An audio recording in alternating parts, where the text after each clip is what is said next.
Alors, bonjour tout le monde, je m'appelle Christina Honnête. Si vous détectez un petit accent, je viens des Pays-Bas. Je fais partie de l'équipe de recherche Cryptis qui s'intègre dans l'axe Matisse au laboratoire de recherche XLIM.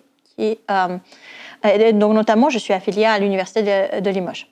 Pour comprendre un peu mon sujet de recherche, je voudrais vous faire deux anecdotes. Donc, le sujet en tant que tel, c'est peu digérable, ça s'appelle la sécurité prouvée des protocoles cryptographiques.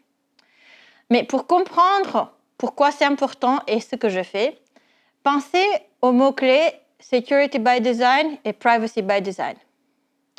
Derrière ces mots se cache tout un changement de paradigme par rapport aux années 90, quand on a commencé vraiment à faire des protocoles cryptographiques à large échelle. Et notamment, avant, ce qu'on faisait, c'est d'avoir une idée de ce qu'on voulait avoir. Par exemple, on voulait que deux ordinateurs communiquent d'une façon sécurisée pour faire la navigation web. Et ensuite, il y avait quelqu'un qui a inventé un protocole qui devait faire ça. On essayait de l'attaquer plusieurs fois, de plusieurs points de vue. Si aucune attaque ne marchait, on disait c'est bon, ce protocole sera standardisé. Donc il y a tout un tas de standards qui datent des années 90, qui justement ont été faits de cette façon-là. Alors si on regarde ces standards, la plupart sont obsolètes. Pourquoi ? Puisque la plupart de ces standards ne sont pas en fait sécurisés. Même si derrière, il y avait tout un processus d'essai d'attaque, les meilleures pratiques, voilà, les meilleurs ingénieurs se sont investis dedans. Mais pourtant, ils n'étaient pas secure by design. Ils n'étaient pas private by design. Pourquoi ? Puisque derrière by design, ça veut dire qu'en fait, on part avec une méthodologie de sécurité et de privacy avant d'inventer le protocole. Autrement dit, nous considérons qu'un protocole est sécurisé si, une fois déployé, on peut en fait dire d'une façon mathématique et généralisée qu'il va réussir à nous prémunir contre tout un tas d'attaques, même des attaques qui n'ont pas encore été inventées. C'est un peu Matrix, voilà, mais c'est vrai, ça peut être possible grâce à des outils de sécurité prouvés. Donc moi, c'est ce que je fais. Alors, comment est-ce que ça touche les entreprises ? Donc, j'avais dit, je pars sur deux exemples. Alors, je m'imagine que tout le monde sait que lorsqu'on fait la navigation sécurisée avec le petit cadenas HTTPS, on utilise en fait un protocole qui s'appelle TLS. Alors, la version qui était la plus répandue dans les années 2008 jusqu'à 2014, même maintenant, c'était TLS 1.2, donc qui fait sujet d'un standard international qui a été implémenté dans tous les ordinateurs par plusieurs services. Il se trouve qu'à partir de 2012, il y a eu tout un tas d'attaques de tout point de vue possible contre ce protocole. Et pourquoi ?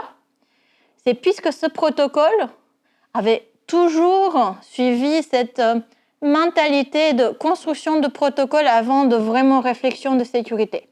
En réponse, l'IETF, la Engineering Task Force de l'Internet, a proposé, avec des spécialistes comme nous, de plusieurs universités, un nouveau standard, TLS 1.3. TLS 1.3, c'est un standard qui date depuis 3 ans et qui, en fait, est secure by design, puisque pour une fois, on a fait l'analyse de sécurité avant de déployer le protocole à large échelle. Et donc, pourquoi est-ce la différence entre TLS 1.2 et TLS 1.3 ? C'est la différence entre une sécurité vague qui tient seulement jusqu'au point où quelqu'un aura la bonne idée pour une attaque, et la sécurité by design, c'est-à-dire la sécurité qui tiendra, qui résistera à ces attaques-là. Ça, c'est le premier exemple. Et peut-être le deuxième exemple. Ce protocole TLS 1.3, il est très sécurisé pour assurer la connexion de bout en bout, chiffrée, confidentielle, authentique, entre deux ordinateurs. Mais la plupart de vous utilisez peut-être ce qui s'appelle un CDN, Content Delivery Network. C'est en gros un cloud qui nous permet de diffuser à large échelle nos contenus à relativement peu de prix. De plus, ces CDN vont en fait nous dire qu'avec eux, la sécurité, elle est la première priorité. Donc, ils assurent plus de sécurité contre, par exemple, des attaques des DDoS que peut-être qu'on pourrait le faire nous-mêmes. Mais lorsqu'on utilise TLS 1.3 en utilisant un CDN, on utilise TLS 1.3 hors de son contexte. Et nous avons prouvé avec des chercheurs à l'INRIA de Paris, avec des chercheurs de l'Université de Rennes, que si on utilisait TLS avec un CDN, la sécurité ne tenait plus. Donc peut-être avec ça, c'est suffisant pour vous dire, oui, vous avez besoin de nous, vous avez besoin de la sécurité prouvée de vos systèmes. La sécurité prouvée peut s'appliquer à tout un tas d'applications. Vous voulez des applications médicales sécurisées, il faut la sécurité par design. Est-ce qu'il faut vraiment protéger la vie privée de vos clients, par exemple énergétiques ou d'Internet ou providers de tout type? Il vous faut la privacy par design et peut-être aussi d'ailleurs la sécurité by design. C'est-à-dire, c'est un domaine dans lequel l'expertise prend un temps pour être formée, mais ensuite sera applicable à presque tout domaine de la cryptographie d'aujourd'hui. Je travaille beaucoup avec des entreprises en fait. J'ai un partenariat à long terme avec Orange. Alors ce partenariat, on a commencé à travailler ensemble dès mon arrivée en France. Je ne parlais même pas français à ce point-là. Et on a continué de collaborer en ayant des thésards en commun, chiffres, en ayant des projets ensemble, en ayant des partenariats entre personne et personne, c'est-à-dire entre moi d'un côté en tant qu'encadrant académique et un chercheur, une chercheuse chez Orange qui faisait mon binôme par rapport à un projet spécifique. Je suis coordinatrice scientifique du projet ANR Mobier 5. Pour ceux qui ne connaissent pas l'ANR, Agence nationale de recherche, c'est un dispositif de financement de la part de l'État français des projets scientifiques. Et donc, en fait, je suis coordinatrice scientifique du projet ANR Mobier 5 qui vise de faire une boîte à outils cryptographique pour les réseaux 5G. C'est-à-dire, nous menons en fait la recherche en France avec Orange, donc avec l'opérateur le plus important en France, et donc dont l'ancien nom était aussi France Télécom, donc c'est à ce point-là que ça représente la France. Donc nous menons la recherche en ce moment dans tout ce qui est 5G avec les meilleurs opérateurs de la France. Ce projet, il a eu beaucoup de succès. Donc à son évaluation à mi-parcours, nous avons été élogiés par le jury qui a fait l'évaluation par rapport au nombre de standards et de brevets qu'on a pu affecter.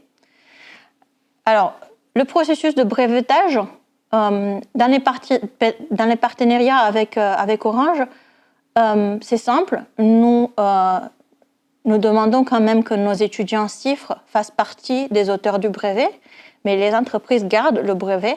C'est-à-dire, on n'a pas vraiment de litigation entre l'université et les entreprises, et ça peut être quelque chose de très attractif. Dans ma façon de faire, je préfère collaborer avec une entreprise sur un stage, peut-être premièrement. Nous avons des stagiaires ici d'excellence dans presque tous les domaines possibles. Nous sommes en train de former des partenariats tous les jours avec plusieurs types d'entreprises dans la zone Limougeot, pas que. Et donc, en fait, l'idée serait de continuer à faire un transfert technologique de savoir-faire de notre part, c'est-à-dire la technologie de la sécurité prouvée, envers les entreprises qui vont ensuite, en fait, avoir besoin de la sécurité prouvée pour comprendre la sécurité des solutions qu'ils vont offrir, développer de nouvelles solutions souveraines, contacter et être en contact avec des autorités comme la CNIL, l'ANSSI, qui vont ensuite régulariser l'utilisation de leurs protocoles cryptographiques. Donc déjà, j'ai choisi la recherche française puisqu'elle est une recherche collaborative. J'ai beaucoup aimé le fait de pouvoir travailler à plusieurs dans le cadre d'un projet où en fait chaque partie ramène son savoir-faire, ses besoins aussi souvent s'il s'agit des entreprises pour se entre-complémenter.